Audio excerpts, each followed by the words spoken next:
Hoy vamos a clavarnos en una de las civilizaciones más fascinantes y sobre todo duraderas de la historia. Nos vamos de lleno a conocer al gigante de Oriente, la antigua China.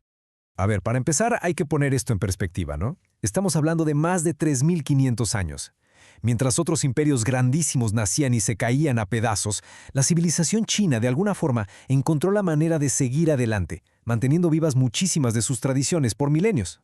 Y claro, esto nos lleva a la pregunta del millón, ¿verdad? ¿Cómo le hicieron? ¿Cuál fue su secreto para aguantar tanto tiempo? Pues bueno, vamos a tratar de descifrar esas claves juntos. Muy bien, para empezar a desmenuzar este tema, vámonos a lo básico, a los cimientos. Porque para entender un imperio de esta magnitud, primero hay que entender su geografía y, por supuesto, su gente. Fíjense, uno de los factores más importantes fue su geografía. Era como una fortaleza natural. Por el norte estaba el gigantesco desierto de Gobi. Al oeste, nada más y nada menos que las montañas del Himalaya. Y por el este, pues el inmenso Océano Pacífico. Todas estas barreras aislaron a China, y eso le dio chance de desarrollar una cultura súper única, casi sin interrupciones por siglos. Y justo en el corazón de esta tierra, había dos ríos que eran como las venas que le daban vida al país. Por un lado, el río Amarillo, o Huanghe.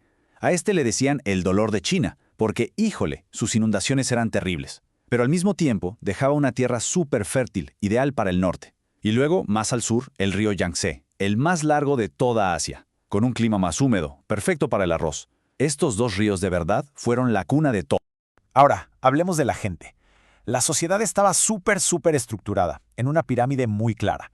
Arriba de todo, obvio, el emperador, a quien veían como el hijo del cielo. Luego, para que todo funcionara, estaban los mandarines, que eran los funcionarios estudiados, la burocracia, digamos. Pero ¿quién sostenía todo? La gran mayoría, los campesinos. Y fíjense qué interesante, eran muy respetados porque ellos producían la comida.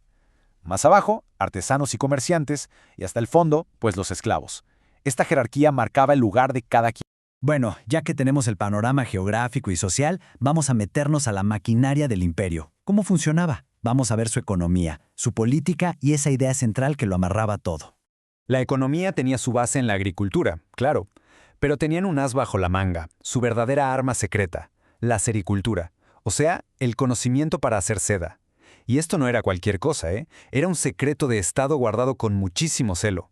La seda era un lujo extremo, y para venderla, crearon la famosísima Ruta de la Seda, que conectaba a China con Europa para comerciar no solo seda, sino también porcelana y especias. Ok, pero a ver, ¿por qué mandaba el emperador? ¿Qué le daba ese derecho? La respuesta es una idea que la verdad está bien interesante, el mandato del cielo. La creencia era que los dioses le daban permiso para gobernar. Pero ojo, no era un cheque en blanco. Si había desastres naturales o si el gobernante era un tirano, la gente interpretaba que había perdido ese mandato del cielo y eso justificaba que otra familia, otra dinastía, llegara al poder.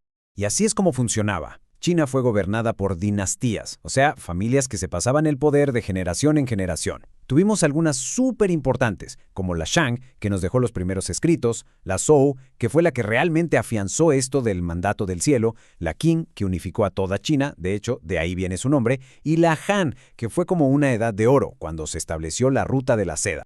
Perfecto, ya vimos la tierra, la gente, la economía. Ahora vamos a algo más profundo, a las ideas. Hablemos de la filosofía y de su increíble sistema de escritura, que básicamente formaron el alma de China.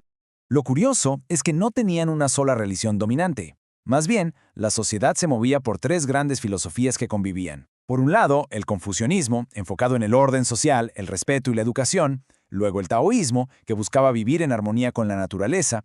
Y finalmente, el budismo, que llegó desde la India y hablaba de compasión. Estas tres corrientes, juntas, le daban a la gente su estructura moral y espiritual. Y su escritura, es otro mundo. Es completamente diferente a la nuestra. Ellos no usan un alfabeto donde cada letra es un sonido. No, usan ideogramas. Cada símbolo representa una idea o una palabra completa. Imagínense lo difícil que era aprender a escribir. Por eso mismo, dominar la escritura, lo que llamamos caligrafía, era considerado un arte y de los más elevados. Y con esto llegamos a la parte que de verdad es impresionante. Vamos a hablar de los regalos que la antigua China le hizo al mundo. Y no son regalitos cualquiera, ¿eh? Son inventos que literalmente cambiaron la historia para siempre. Seguramente han escuchado hablar de los 4 grandes inventos. Es como el top 4 de las innovaciones chinas que tuvieron un impacto brutal no solo allá, sino en todo el planeta. Vamos a verlos uno por uno. El primero, el papel. El papel. Lo inventaron muchísimo, pero muchísimo antes que en Europa, y con cosas tan sencillas como corteza de árbol y trapos. Este invento solito cambió las reglas del juego, revolucionó por completo cómo se guardaba y se compartía la información. Claro, una vez que tienes papel, ¿qué sigue? Pues la imprenta. Ellos desarrollaron un sistema con bloques de madera tallada para imprimir páginas enteras. Esto permitió hacer libros en masa mucho antes de que Gutenberg y su imprenta aparecieran en Europa. El tercero es la brújula, un aparatito magnético que, fue clave para la navegación.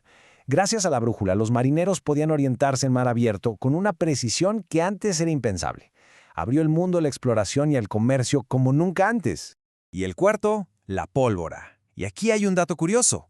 Al principio la crearon para algo totalmente pacífico, para fuegos artificiales. Pero claro, no pasó mucho tiempo antes de que se dieran cuenta de su potencial explosivo y la adaptaran para la guerra. Y con eso, la forma de combatir cambió en todo el mundo, para siempre. Pero esperen, que la cosa no para ahí. La lista es larguísima. Pensemos en la seda, la porcelana, el primer sismógrafo para detectar terremotos, la carretilla, hasta los fideos y la acupuntura. La cantidad de inventos y de ideas que salieron de ahí es simplemente brutal. Su influencia sigue con nosotros hasta hoy. Y todo esto nos deja con una pregunta para reflexionar, ¿no? De todos estos regalos a la humanidad, el papel, la pólvora, la brújula, ¿cuál de todos será el que más cambió el mundo? Es una pregunta difícil, la verdad, pero solo el hecho de plantearla nos deja ver el tamaño del legado que nos dejó esta civilización tan, pero tan increíble.